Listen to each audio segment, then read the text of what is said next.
السلام علیکم پیارے بچوں اور دیگر سامعین۔ آج کا جو ٹاپک ہے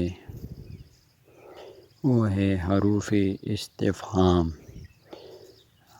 پہلے اس کے بارے میں پڑھیں گے کہ حروف استفہام کیا ہوتے ہیں اور وہ کون سے حروف ہیں جو حروف استفہام کہلاتے ہیں۔ اب شروع کرتے ہیں حروف استفہام۔ وہ حروف جو کچھ پوچھنے کے موقع پر بولے جائیں حروف استفہام کہلاتے ہیں۔ مثلاً تم کل کیوں نہیں آئے تھے؟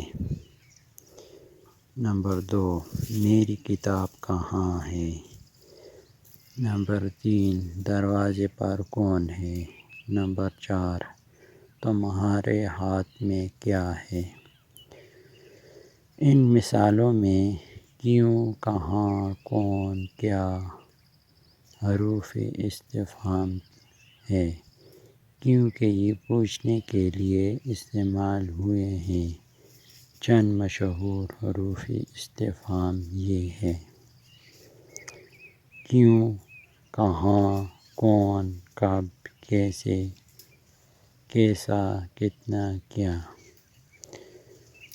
آپ کو اگر ہماری ویڈیو پسند آئے اسے لازمی سبسکرائب، لائک اور شیئر کریں تاکہ تمام نئی آنے والی نوٹیفیکیشن آپ کے پاس پہنچ سکے۔